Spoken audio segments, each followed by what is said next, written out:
Hello everyone and welcome to vlog number 2 of our travels here in Italy with McKay Academy.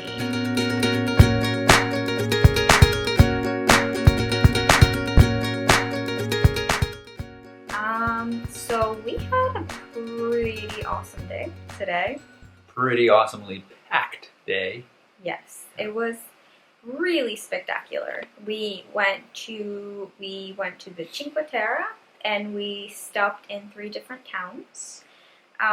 We stopped in Vernazza, we stopped in Manarola, and Rio Maggiore. Yep. Not in that order. Not in that order. But yeah, they were just incredible towns, and we had a blast just hanging out with everybody and visiting all of these towns and taking pictures, taking lots and lots of pictures.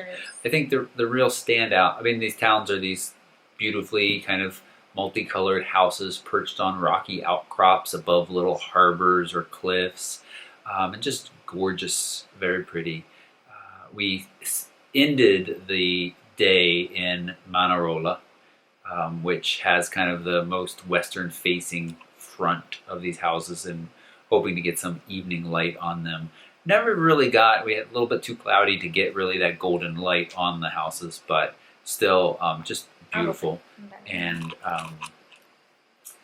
just, it was really nice. Worked out nice. I'm remembering to look at the lens, not the little selfie cam. Yeah, I'm really bad at that too. Okay, so I asked you all on the episode yesterday, what makes a good travel photo? And many of you were like, you guys look so tired, or this is great. So nobody actually answered the question. Very few of you answered. Over on Facebook, a couple of you answered. Cheryl said that her family said it wasn't a travel picture unless Aunt Edna was in it, or somebody like Aunt Edna. Which, I think it's a good point to say, take pictures of people on these trips. Christina and I are trying to do a better job of taking pictures of each other. They apparently sell, we've heard from the other McKay Academy folks, selfie sticks. They sell selfie sticks like crazy in Venice, and we have seen quite a few of them being used here, mostly holding iPhones and things like that. But anyway, you should capture people. But I wanted to answer seriously what I think makes a good travel photo, or at least how to make a good travel photo. And we're thinking about these places that we're at, and they're just awesome. But what makes them awesome? It is partly the look, the scenery. The architecture. The colors. All of these different components. But it also is the people that live there. And so I think, and those people give a place life. So it's more than just like the front of this church or the front of this building. And so often when we're shooting kind of these touristy spots, I think we wait for people to leave or get out of the way. And I certainly waited a couple times today on these little alleys and stuff to show that it was empty. Yes, but there were other times where I was happy, and I'm not quite sure why I decided on some others, but I want to tell you all that I think it's fine, and I actually think it's preferable at times to include people in your photos. Now, what you get in the more touristy spots, I think I was waiting because a group of tourists fresh off the cruise boat that scream tourists, that doesn't make your picture so exciting. Tourists with our big fancy cameras. So. I know, but we also try not to get in people's way. But the locals that make up, the city, the living and breathing city or town, I think should be part of. I feel like you're really wiggling it a lot. Yeah, it's really heavy. I'm not sure why when we went on vacation, even though we have a tripod, we decided to not use a tripod for the vlog. It's more authentic. Okay, sure. But anyway, bottom line, there are multiple components of a good travel photo, capturing a sense of a place. And I think in a lot of cases, looking at the lens again, looking at you all out there, that really is partly the people that are part of that place. And there were a couple times today where I did slower shutter speeds to kind of capture locals going about their business and slightly softer, more blurry ways to show motion and things like that. So we'll be sharing some of those pictures soon. It's so late tonight that I don't think I'm going to get any pictures into the video. Just really you're getting this. No. But so one of our first tips is that When you dramatic drum roll here as you take so forever to get when it out. you arrive at a scene, take it all in. Make sure to take some time. Take the time. And just enjoy it and appreciate it and look at everything and really just explore it before you even put your camera up to your eye. Just because I think that that's going to help you really think about what it is that you want to showcase about the place. Right. Well, I think a lot of times it's really tough because when you're on vacation, you have a limited amount of time. You want to go to so many places and capture it all. But it's very unlikely, or it's a lot more difficult to make really good images when you're rushing and you spend very little time at some place, especially trying to really capture something that is the place.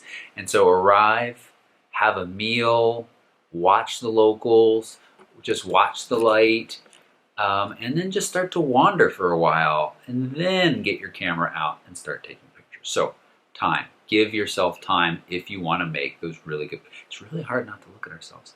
I know. If you want to make those So in pictures. trouble with that. All right. Now, be brave, I said. Include locals. But you can not be brave and shoot off the hip and kind of low-key street photography without really asking. But, you know, the best thing to do in a lot of cases is to ask people. I just posted on Facebook this really cool Flickr thread where somebody said, how do you ask people if you can take their photo in all of these different languages? That's cool. Posso farti una foto. Posso farti. That's kind of, may I take your photo in Italian. And Giuseppe nicely, he gave me another tip too, another way to say it.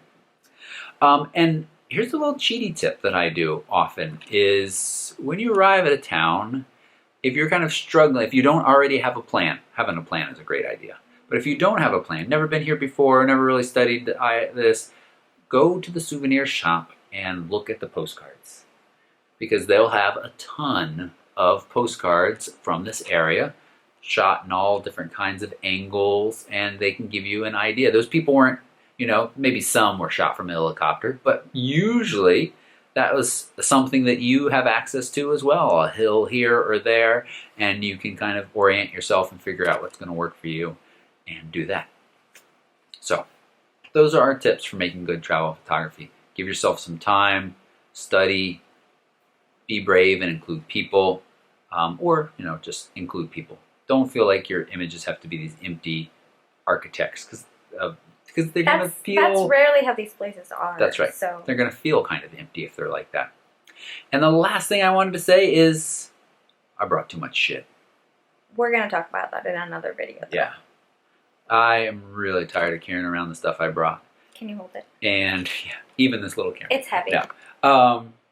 And we will talk more about this, but man, if you don't need the speed of a DSLR, some of these mirrorless options are just looking better and better. There are disadvantages and advantages, and we'll talk about them. But little weight savings can go towards a lot feeling good. It wasn't even that warm today, and I was like, oh, got this big backpack on my back. And I totally chose this, so I'm not... Oh, you totally did. Yeah, I did. Yeah. So think about that. You may enjoy yourself more if you're not carrying with a bunch less of stuff. gear. Yeah. Even if you, well, yeah. Well. Yep. Okay. We're going to talk more about that. And I think it was Troy. Troy asked more about how David McKay transports his drone on these trips and stuff. We're going to be sitting down and talking to him about that, and he'll be sharing some of that plus some other things as well.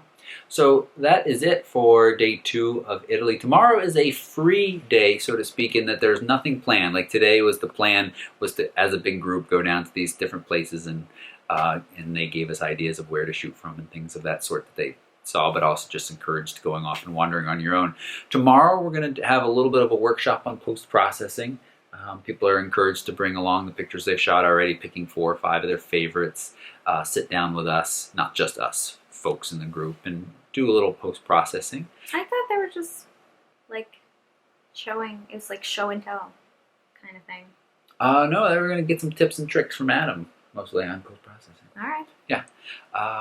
And then Friday, we are headed to Rome. To Rome. Which I'm a little worried about because of pickpockets. Yeah, we've heard some stories, but Yeah. just going to be careful and see some amazing things in Rome. So, bueno. What? I'm going to say bueno notte. Buena notte. Buena notte. Ciao. Ciao. Last time I'm going to sleep. Why is the toilet bubbling? I don't know. It's part of the experience.